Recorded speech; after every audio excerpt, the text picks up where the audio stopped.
That was violent. Yeah. That was the first fire. As you guys know, it has been too many years, in fact, that this car has been not running. And so I want to celebrate that. As you know, this shirt has just been soft launched, but I'm really excited that we had a handful of shirts printed off because we had a couple spares, and Joel designed this, and I actually really love it. I've been waiting until the moment that this engine fires up to showcase this. And so there's the car. Now, it's inspired from the 90s type pictures of the car racing. The car firing up is a very, very important moment to me, and so I want to kind of commemorate that. As you guys know, any sort of merch in this shop goes to the cause. This has taught me so much about how to make the final version of that. So it's all part of the plan. I swear I have a plan. And so if you guys want, these are available up on the site. They are limited, and we only have that many up there. So get yours today. We've got some really big things coming up, but I'm very proud of this moment. These are the connectors for the Cosworth's ECU. We will never use it. So what we're gonna do is cut these open to see which pins are what, because there are 79 connectors on each of these. And I'm having one hell of a time trying to figure it all out. Whoever did this from Cosworth did a damn good job. Yeah, I was afraid that I'd cut into wires, but it's actually not the truth. They shield the shit out of everything. So this harness is definitely worth reusing. Oh wow, there's a lot less wires than I thought. Yeah, that's why it's like, this is 79 pins. There's a bunch of shielded wire pairs or triplets or single wires. This is a very expensive harness. I highly doubt the person who made this would ever waste their time watching my channel, but kudos to you. This is really impressive, and now it gives me a little bit more of an understanding of what I'm looking for. I've completely taken all the boots off of each of these, and I cannot get them separated. Therefore, I'm back to where I was. Except this time, I've got a little bit of a trick. I've found a bunch of pins that I can use, so I've put all 79 pins in there. It's just much quicker to do, you know, like this, and then go, okay, well that's one is right there. So at least I can try to pin it out quicker, because otherwise it's going doink, doink, doink, doink, doink, doink, doink, doink, doink, doink, doink. This has been a shit show. This is an IndyCar race battery. I've never seen anything like this, but I want to know what's inside. And I have no idea how to get this apart. That's like a glue or something on there. No, that's kind of gratifying. This is the moment of truth. I see batteries. Well, good thing I didn't cut into it. Shit ton of 9 volts? Well, they are old, like, NiCad type batteries. Are those 2 wires connected to each other? Because then that means series.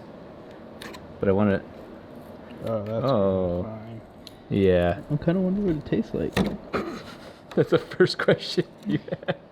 Tastes like foam. It's got kind of a foamy texture to it, like foam and rubber. Flubber. Flubber. Isn't that what whales have? Flubber. Now I'm really curious what all these pins are. Like, this is a battery. It should only have, like, power and ground. There we go. That's sick. That is sick. 12 volts, 5 amp hour. This thing is already quickly becoming way simpler than I thought it was. I thought this was like a control board, when in fact, it actually looks more like a solder joint. So you can see a lot of the black wires are going into this spot here, and out are coming white wires. And that makes mapping out the wiring harness infinitely easier. The battery is the only place where it all splices internally. I've got this to protect my face from all the sparks. Got gloves for that, but you know one thing I never do? The correct shoes. That is MIG welding at its finest. Thankfully, because of Brunt, I have the opportunity to keep myself protected and very, very comfortable. Those are actually really nice. So one of their best things is their Brunt cushion. When you're working on your feet, you deserve to try and treat your whole body right from the ground up.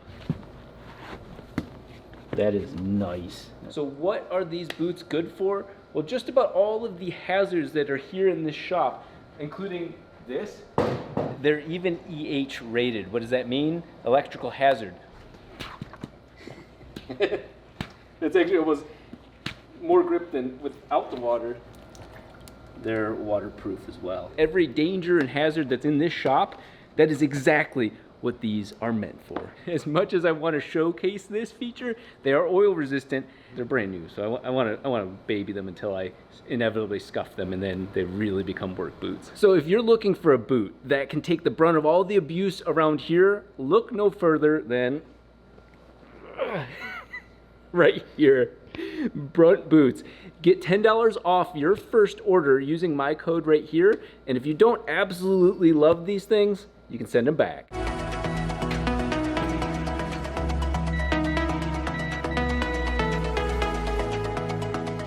Yet another little Easter egg find from all of the things in all the piles. This little harness here looks a lot like the bigger harness, but it is like a dyno test chassis harness. So what matters most is that the Cosworth old 1997 box plugs into these 3 connectors. That's what I need to know. I need to know every single one of these because right now I'm missing a lot of data. This harness is built differently to test the ECU, so we're seeing some Easter eggs here. They just said, screw it, instead of having it go the normal way, these are wideband sensors, go directly to this. So I now know that these are somewhere in the pins of these. So that just saved me a lot of time guessing what those could be. Now, the problem with this, and what also is exciting for this harness, is that if we were going to use this harness to fire up a car, it wouldn't work because they didn't put all of the connectors from the ECU to the engine. They purposely have it split up. And it makes it a little bit easier to diagnose, but it also means that we can't just cut this off and plug in a Haltech and fire up the engine. So these 2 connectors here go on the top of the motor. They're normally like $100 connectors. Problem though, these are closer to $300 ones. Why? Because they actually have a whole nother ring inside of there meant for all of the grounding. The grounding goes through the case of this instead of as a pin. So we now have $600 of connectors right here. We can buy new pins and make our own harness. That's a good thing. These, sadly, are stupid expensive, but our ECU doesn't use them. So these are actually worthless to us. So what I'm gonna do is cut the boot off of this again, start depinning it, and we've got ourselves a harness that we can just make the Haltech plug into this side and start making it work. I don't feel remorse cutting this one up because I found 3 of these harnesses. This is the part I want to preserve because these are the most expensive connectors to connect directly to the engine. That was so much cleaner than the way we were doing it before. This also isn't a race harness. I was able to pull this apart. What you can see here is a pretty cumbersome way to do it, but it actually is also kind of lazy, and I enjoy that. So you take this ring, put it up over all of the wires that you're trying to shield, and then you bring that back through here, and then you tighten all of that up to here. It's that simple. So you don't have to like crimp and cut some of these wires out. It's simple, but stupidly expensive nowadays. What we're about to do is cut all of the sensors off. These are all mapped out, they all make sense. That's officially no longer part of this harness. And I am not ready to cut all of this off yet, but this lets me see just how many wires I'm dealing with. Quite a few twisted pairs. That's going to be for the crank angle sensor and all the other main important sensors, but I'm counting the number of wires here to make sure that I've got all of them accounted for, because these are all the pins that I don't have anything in, and that doesn't add up. So I got some more math ahead of me, but once I find the last 2 missing wires, it's time to... My brain actually really hurts from this. There are variations in the wiring. So the things that worked on the other harness, some of them don't line up here, and I've nailed it down to 6 of them, and I just realized at this point, it doesn't matter if I get this harness 100% accurate, because I'm cutting it apart anyway. So I'm gonna go ahead and do just that. One of the really interesting things, you know all these splices are? They're actually to the injectors that go in front of the turbo. So we're just gonna cut those off first. And I'm actually gonna try and keep those little heat shrink things with them to make it easy for me to figure out what's going on after I've completely gutted this harness.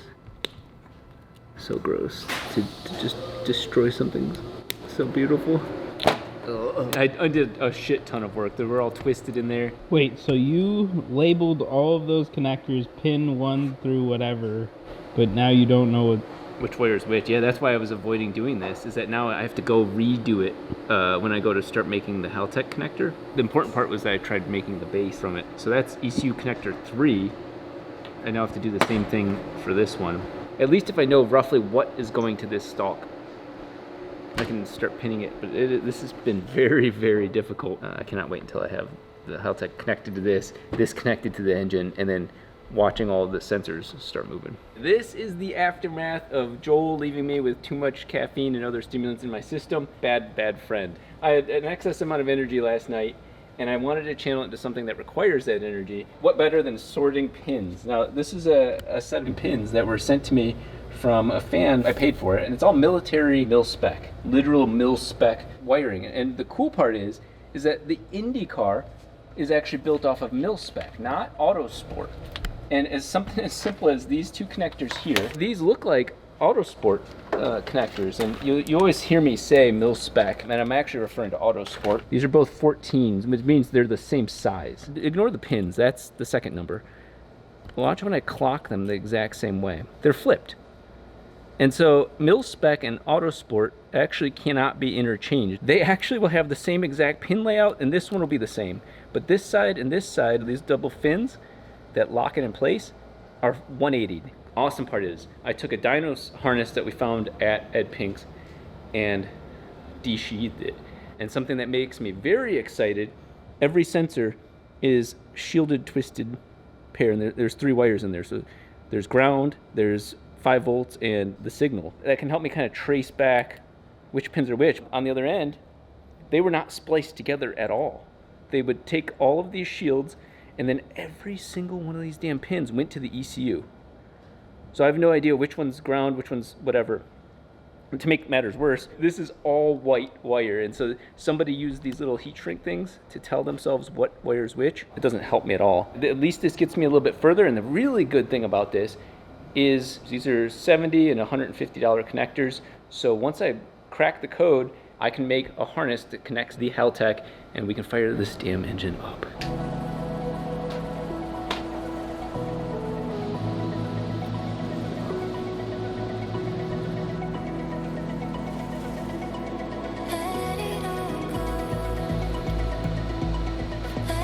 While Joel was filming, he made a brilliant observation. He's like, it looks like you're just depinning these. And he's actually correct. For example, this right here is 3 wires, power, ground, and a signal. And it doesn't match what's on the engine. This harness was used on an older version of these engines. So they redid the way that the engine side of the harness is done. So like, for example, all these are injector signals, these are injector power. Then 3 wires is fuel pin 1, 2, and 3. This is like on 2 injectors and 1 oil pin. It's not possible. So what I'm doing is depinning it all, and then one's going to be the crank angle sensor, cam sensor, pressure sensor. It is so hard to tell, but on this harness, all of these wires are 22 gauge except for 2 of the wires, which are 20 gauge. They're the ones that power the entire ignition system on top of the engine. I have committed to this, and I'm very excited that you guys are seeing the last couple moments of it coming to life. I cut up a perfectly good harness for the IndyCar, and I have hot wired it to Haltech connectors. In the grand scheme of things, I think because I want to encourage other people to get into this, it is relatively easy. It's not magic, but it's also absolutely difficult. You have to know a lot to then shorthand this, this, and this. So what you can see here is I've left all of the wires exposed, and in this harness, they're all white. What's really wild is that this harness has very, very thin wires. So 24 gauge wire, you could melt that pretty quickly on accident. So there's 22 and 24 gauge wire hidden, like that one there and that one there, 2 different size wires. At this point, I can either plug it into an R3, which is what we're going to do for right now, but it's designed for the R5. The only thing that won't work is the other injectors. I just swapped from the R5 to the R3 in the software. That was really surprisingly easy, and all the things that are red are things that are only available on the R5. I should say that many more inputs. You can do a lot of these on the R3. It's just that it goes to the next connector that isn't plugged in. So we are going to see coolant temp, air temp, throttle position. These should read room temperature if the base config is right. So look at that. We got numbers. We got numbers. with that right there at 90%, just let's see what happens if I move the throttle. Oh yeah, it's doing things. You're at 0. Hell yeah. Okay, so we have throttle position. So water pressure is the one coming into this, but the boost pressure is machined into the bottom of this. So in theory, if I blow on this, you should see a little bit of pressure. Yeah, you can blow pretty good. You got up to 9. I don't think a human can do that. I think it's like, it must be the wrong sensing. Yeah, it's also chilling at 2.2. So. Yeah, but boost pressure is, vacuum. This is 0, to normal pressure sensor, and then up is up. But on this one, negative 14 psi is actually 0. So you have to use the correct sensor for that. So we have oil and fuel pressure, which we should be able to do the same thing. We went up to 5.1. Yeah, I can't make the amount of pressure that a fuel system can, but it's responding properly. Oh, temp sensors.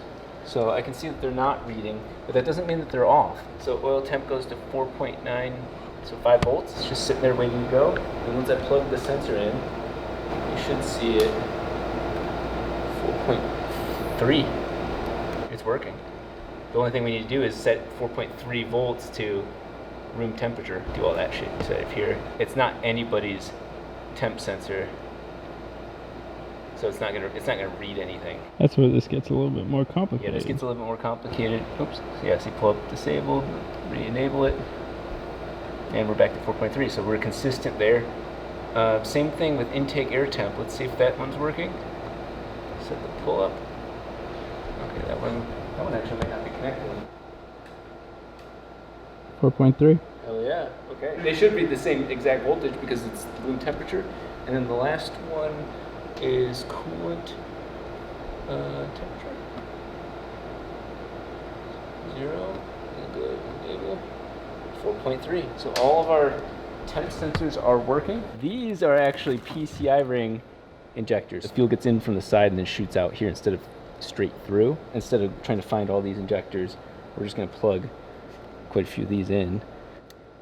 These are low impedance injectors, meaning that they use high current compared to the ID injector. That's one of the reasons I actually spent a little bit longer today. Joel was waiting on me because if I use the 24 gauge wire, these things pull a significant amount of power. What you can see is each piston gets 2 injectors, kind of like first stage, second stage. They were very small injectors, like 300 cc per minute. This week has been a very productive week. This table is absolutely a mess, and it's got every car project, 1 rotor, 12 rotor, 4 rotor, and IndyCar all happening at once. It's the injector configuration. Oh yeah, because they're set to the other injectors.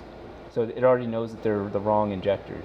That's kind of sick. I've never swapped injectors on a thing, but it's pissed.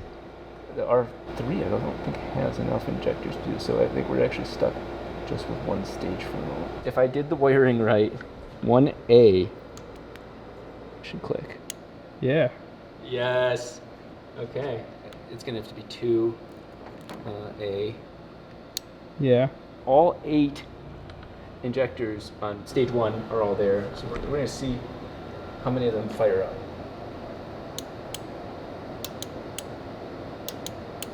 3.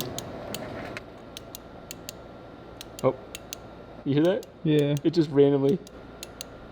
Wow. Okay, this is huge because the last thing I really want to test the crank sensor. So I'm just going to take this little cam sensor thing. Yeah. Picking it up, dropping it down. Picking it up, dropping it down. Picking it up, dropping it down, aka teeth going by. So there's a rise and then a fall. This engine could start. Now the only thing left to test, we have to get the cranking angle sensor working, is to test the ignition. In theory, right now, even without testing the cam sensor, the crank sensor's working. If we have the ignition system firing all the 8 igniters, the engine would start. It's actually pretty straightforward, the process here of getting this thing apart. Just take a couple bolts off. I need to know everything I can about this clutch right now because I am this close to turning this over, which means potentially starting it. It all starts with this clutch. The clutch is not only the clutch, it's also got the timing marks, and it's the only way that you can start the motor. My questions are answered very quickly. If this side goes in, nope. So you have to start this. Put the transmission on. Yeah, actually, you know what I could do? I have one of those gears. So this prevents us from having to put the transmission back on, because this is what it goes into on the inside of the transmission. So now we can just put the starter into that. It is literally 100 degrees in this, so I'm sweating not only because of that, but also because I'm just gonna test, I don't know, irreplaceable sort of setup with these skill sets that I possess. And I don't trust those fully. So what I do trust in is anti-gravity and Haltech to make me look good. But we'll plug this little setup back in, but this time onto the real car. So this is the first moment. And in theory, it should do exactly what it did earlier. 36 stop errors, 7 warnings. It's working overall, and the most importantly, what we need to test right here and right now is the crank angle sensor. So our hope is to see consistent zigzags here. I don't think there's a way for me, oh yeah, maybe I can do this. To log it? Yeah, there we go. Jesus.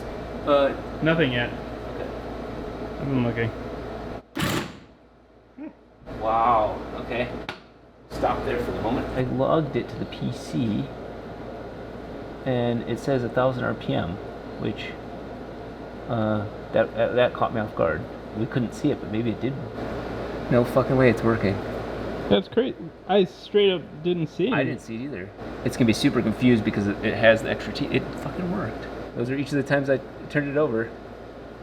That's crazy. That really Why didn't it show up on that? I think when it's logging, it doesn't do as good of a job showing up on the O-scope. But that's it. Trigger tooth count. We did it. I'm gonna give it another shot. Yeah, because I need to show this to Haltech.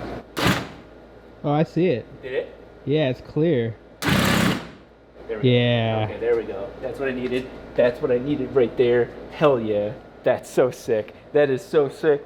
Yeah, it was way crisper than. Yeah, even with me doing the weird shit there. So Haltech's gonna help me out with this issue. It's close to like a Honda engine, but not.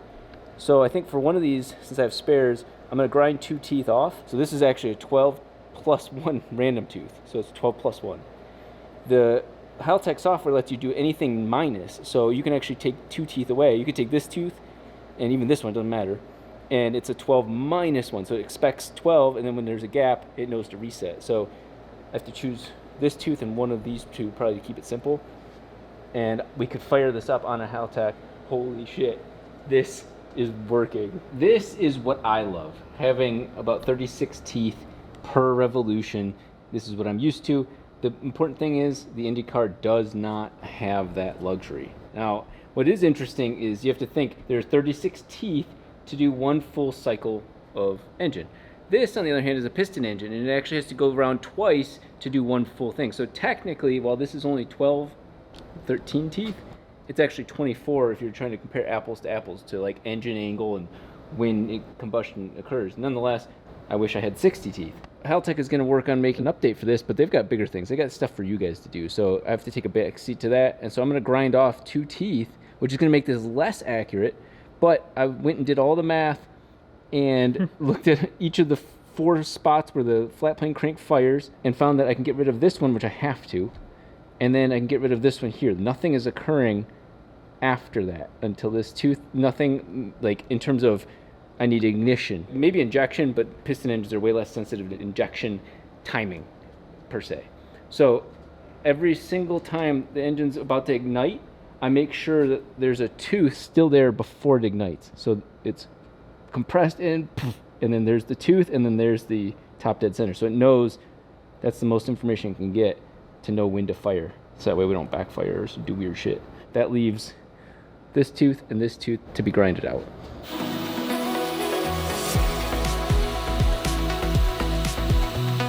So my goal is to make sure not only is the tooth as flat as possible, but even if it goes inward, then the sensor's picking up this metal disappearing as well. So very, very particular there. This one's gonna be a lot harder because there's teeth on both sides, so I can't get it from this way. So I'm gonna go even slower. And through the power of editing, you guys will be with me on the other side.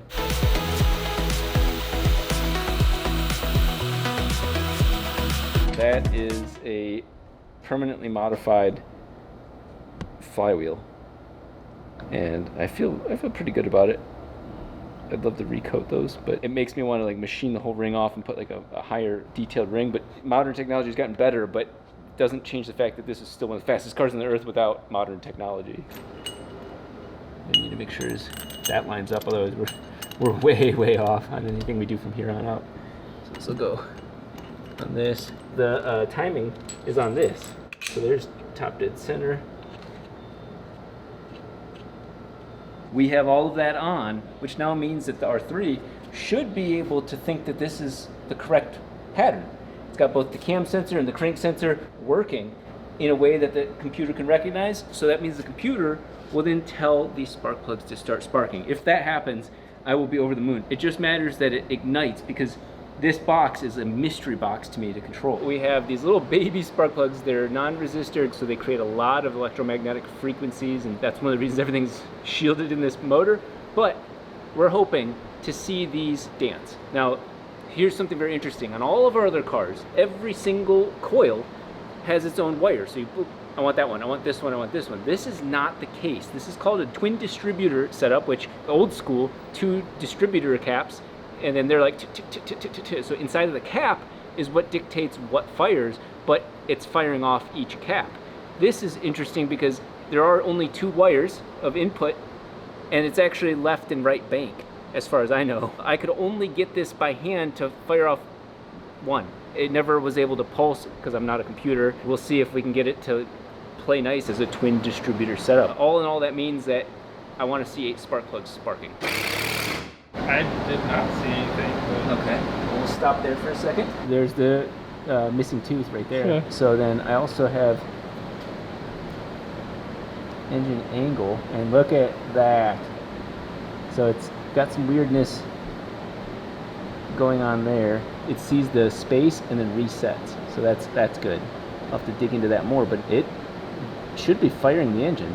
We are doing more or less expediting the process of selling these engines, and as a result I need to use the parts that we have with them, and that includes this CDI box. I've got probably 50 of them. I found the connector for it, cut it out of this thing. So you were using a different one before, right? Yeah, so we're using a different CDI box that is not available. These look identical, and we have more of these than the other style, but they have this older plug. And so I realized Joel forgot something super important on this. Me being Joel, forgot that those are grounds for the circuits inside of this thing. It's got power ground, and then it's got circuit, like coil grounds, because these are coils inside of here, but then the actual spark plug ground has to go back to the head that it's also grounded. So you can see I was halfway there. That's for the coil ground, but I also have to ground these. So they could have been working the whole time. The other system could have been working the whole time because they were getting a signal. I'm a dipshit. We're going to take some welding wire and just wrap it around all of them. A bit of an artist. I won't be able to see it as easily, but I think I heard one of them sparking earlier. Yeah. Really? I saw it. Was it at least more than one? Yeah, I saw these 3 at least. I didn't see over here, but I wasn't looking too Okay, well, close. I'm gonna do it again. Okay. Yeah, they're all working. Fuck yes. Okay. I think we need to plug the old one back in and see. So we can sell a whole setup that you just plug into. I just have to rewire one thing, and we can go back to the original ignition. So this means we can start selling these engines. That said, we do have one box that it's part of a set that we don't have. It's newer and it's got other features. I think it's too advanced. Let me swap these around and this time use grounds on the things here. You know what we can see? Let's see how much current that used. It was only using 0.2 amps. I mean, I guess I have to trust the information. We're gonna test this one to see if it was gonna work, and I just didn't have this on there. In theory, it should fire 1, 5, and then I don't remember the rest. It's a revised firing order, so there are 2 firing orders. So I think if we fire those back up in slow-mo, it's just left, right, left, right, left, right, and the controller was picking which cylinder. It can be different, if this works. I don't think so. But do it again. Okay.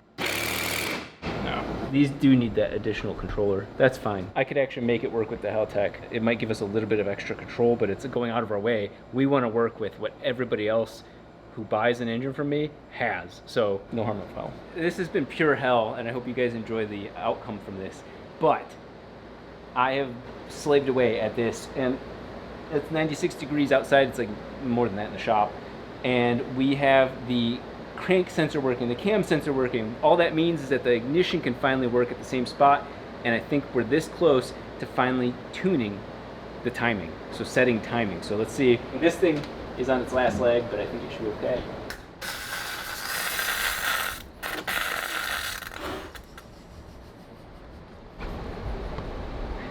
Start some shit. Oh, whoa, that's pretty. Fine, fine. Yeah. It's gonna melt enough, and then we won't have to worry about it. Sure. When you move it. Yeah. It's so bright. It's beautiful. Okay. I was trying to be nice.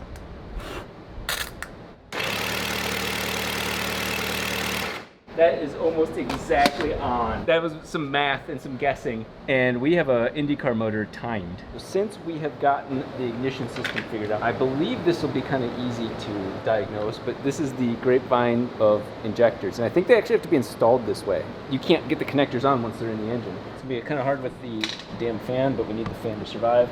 But we should be able to hear various injectors click. All the error codes about them being open circuits are all gone. So here's cylinder 1. Mm-hmm. Yeah. 7. Yeah. Okay. And then 8. Yeah. Okay. Sweet. We are in business. So in theory, if this thing had fuel and we diagnosed the cam crank sensor stuff, you can be assured that every time you see this camera on, we've done this probably 20 other times, scratching my head. Each piece is something that we have to learn more about. It looks like the same shit, different day, but it's making massive progress. So we're gonna see some squiggly lines here, and hopefully the squiggles start high and then go low. Right now I'm getting it where it goes low and goes high. Without going into detail, that's a problem. Look at that. Up, down, up. Well, you see it right there as the engine's slowing down. So you want the sensor to read the tooth and then turn off. And even the cam sensor is actually working as well. This is the coldest day we've had in like 3 months, and it's 86 degrees in here. Spirits are very high. This is looking like an actual engine. I've finally got all the fuel injectors. I've kind of got the wiring figured out. There's a plate that stacks on top of here that these connectors, this sensor, the alternator, another pressure or temp sensor, they all have to go through these 2 holes back here, and then there's a fuel rail that goes on top of this. So what I'm doing right now is putting the little metal caps on top of all the injectors. And these are really just like crowns. They just hold up the bottom of the O-ring. But I have all brand new injectors on them, so once I put all these O-rings on, I have to try and figure out how to rock the fuel rail and get it on there. But once it's on there and that plate goes on there, you can't see any of this.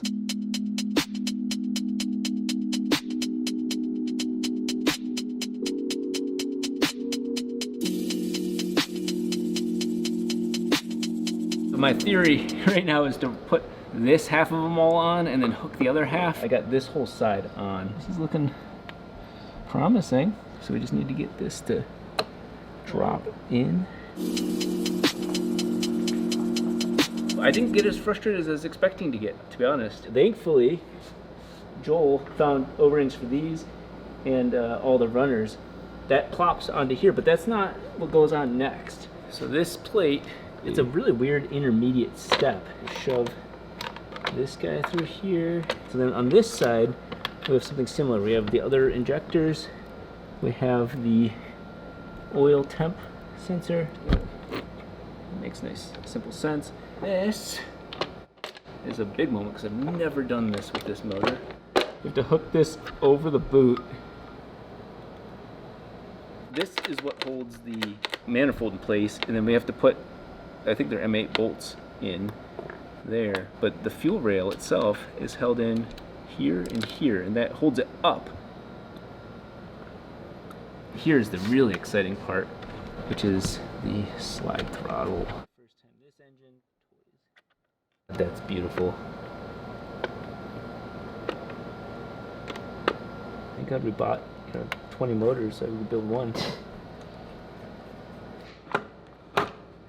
Put a fuel filter in there, pressurize and return to our fuel lab system externally, and we now have a engine capable of potentially starting.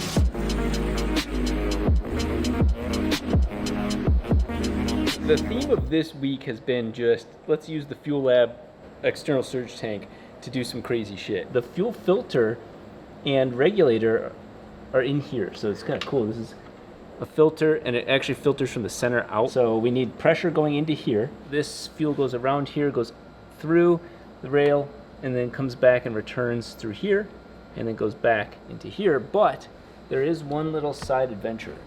This is the PCI ring. So this is what plugs into the turbo cooling ones, which we do not want turbo cooling at this exact moment. We just want fuel pressure. Thank God to the guys that are smarter than me and make these excess wire lengths. I just swapped 2 and 3 because that's their revised firing order. I'm writing that down on here because technically everything else is firing 1, 2, 3, 4, where now it's 1, 3, 2, 4. So this new system should fire in the correct order. So that is ready to go on. I think we're about ready to prime the fuel system. We are going to fire it up without fuel, so we should hear what it sounds like making compression. No fuel yet, just a quick crank over and see what it says.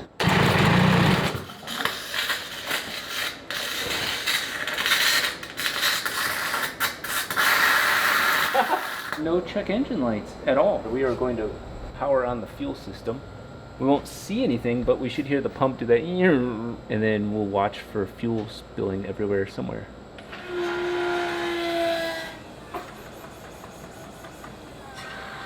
"80 psi, which, as we know, that's 87 psi right there. That's exactly what they set their fuel pressure regulators to. With the 3 rotors button, the 12 rotors switch, we now have a kill switch because I realized that shit's gonna get real quick. So how are you gonna hit that button when you're way over there? Well, that's a team effort type of thing. I ran out of excuses. Oh, look at my list. That's what I'll do. I'll look at my list. Basically, we have a 1 in 25% chance of this thing being close. With this little box, it fires up, it doesn't fire up. It fires up, we're gonna see if we get our 25% chance lucky. And if not, stick around for the rest of the video. We're gonna do it 24 more times. Yeah, we're gonna do it 100 times and still never get that 25% chance working.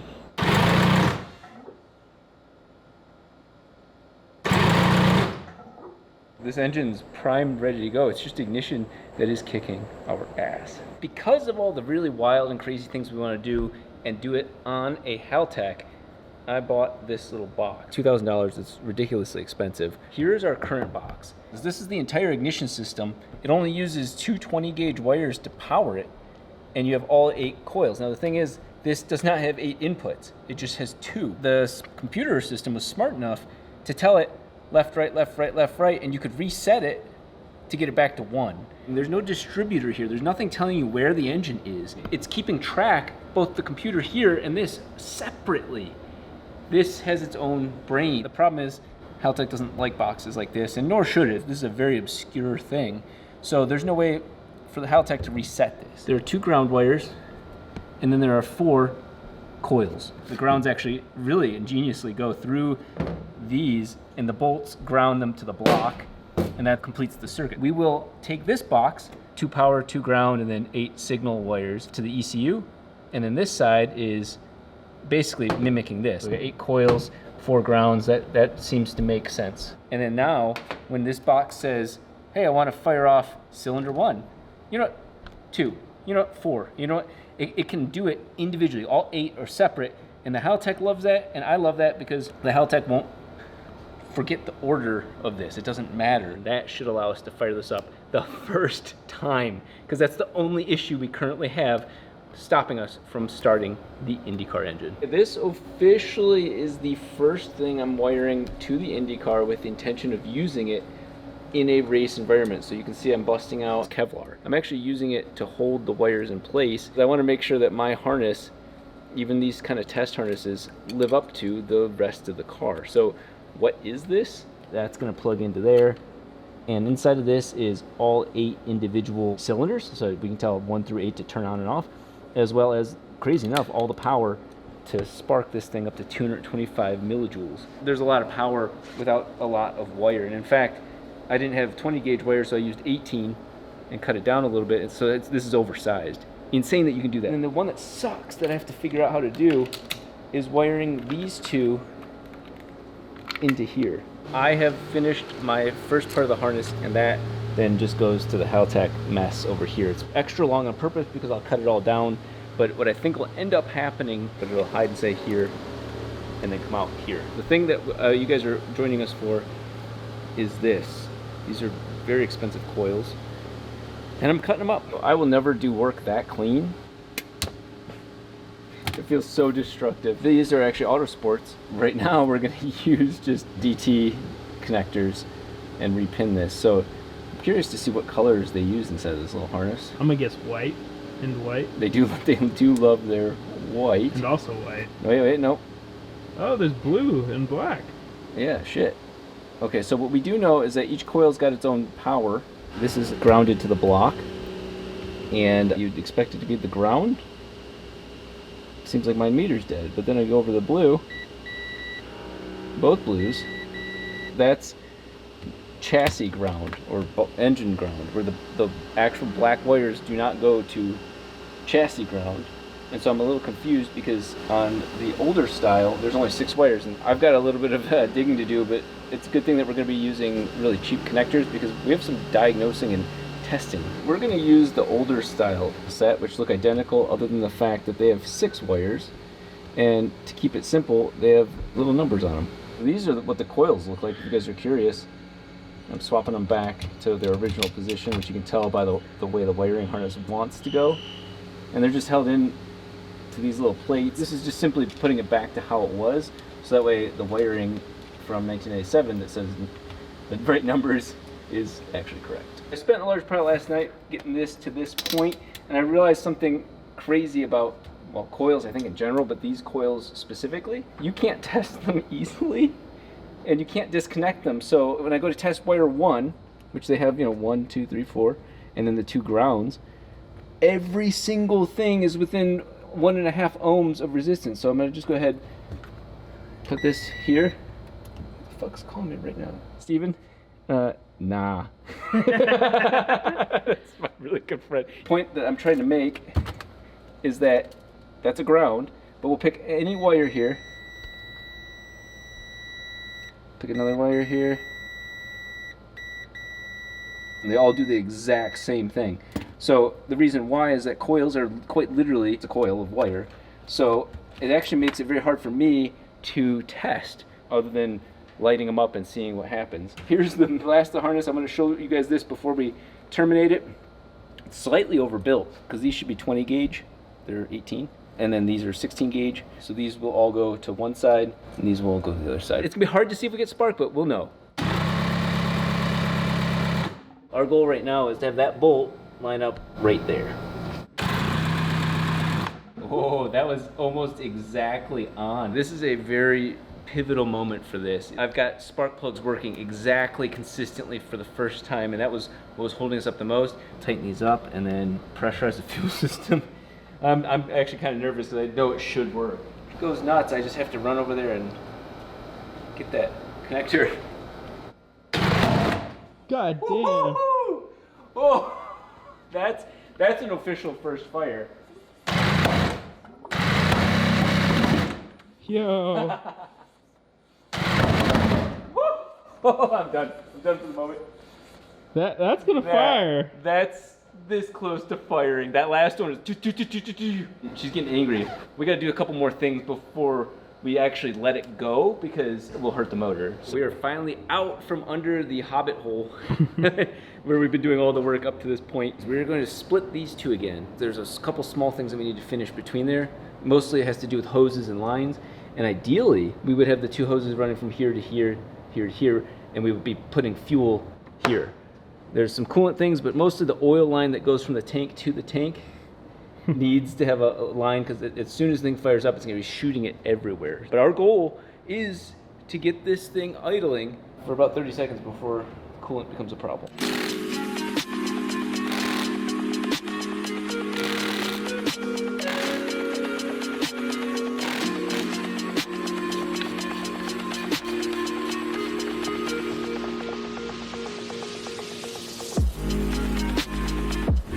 What you can see here is the beautiful mesmerizing barrel style throttles. There's a little spacer right in between there, and so if you tighten this as that, it locks up. So I need to find another spacer like this one so that way I can tighten this, because look at this is just wobbly until then. There's a bunch of really small things, but it's basically coming together really solidly.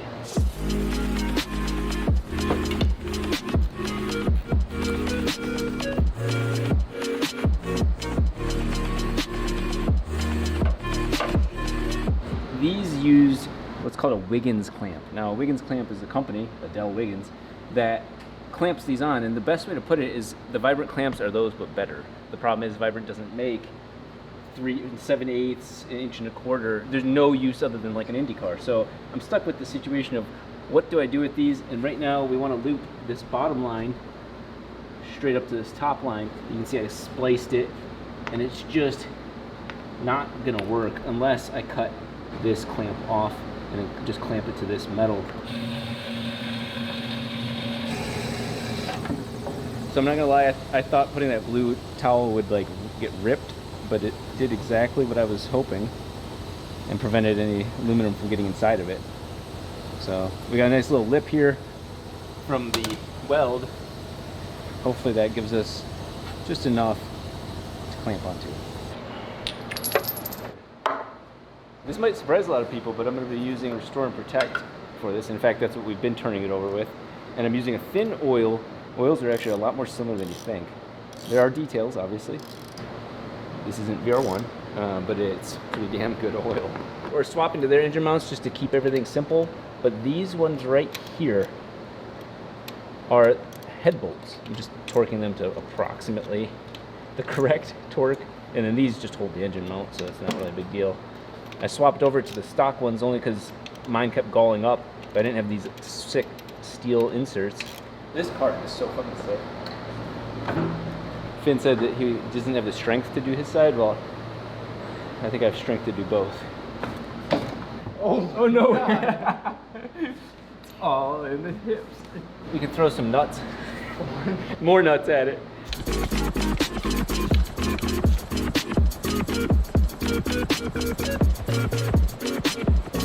We're gonna go ahead and fire it up with all the stuff that we've done. Something crazy is gonna happen. I don't know what. Okay. Whoa, that's actually more terrifying.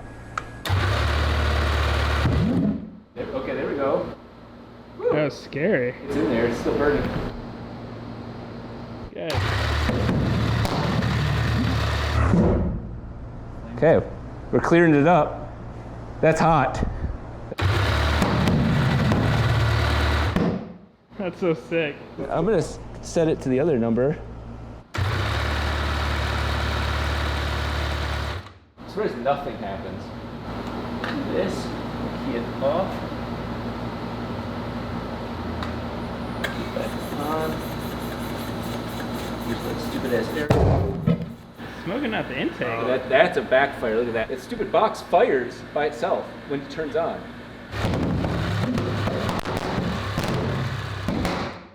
That has to be the wrong timing. That has to just makes logical sense to me that that's the wrong time. So, Patreon was asking me about checking timing and all that, and they are 100% right. Check out this. I have it currently set at what I think is top dead center, so it should be facing that notch. And see this hole right here? Do you see where the piston's at? Nice. It's 180 degrees. I got these two dots mixed up. So I just have to add 180 or take away 180 from this, and those are our two numbers to start with. Okay, that's Probably the wrong, maybe. That was violent. yeah. Wait, why did they both do the same thing? The cable, the Haltech pulled out. I don't know how that happened. And so I was making changes. Nothing was happening. It'll pop. Or not? Okay.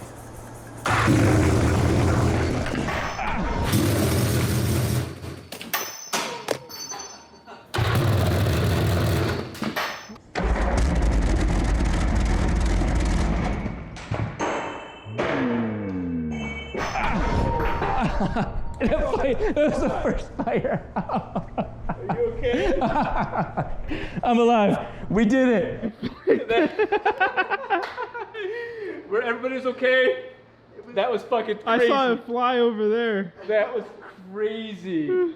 That's a first fire. Thanks to Patreon. I almost lost a knee, but we just fired up an IndyCar.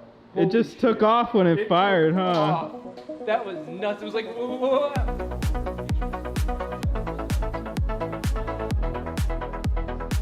Shit, that is actually slightly bent. Uh-oh. It's stuck in there?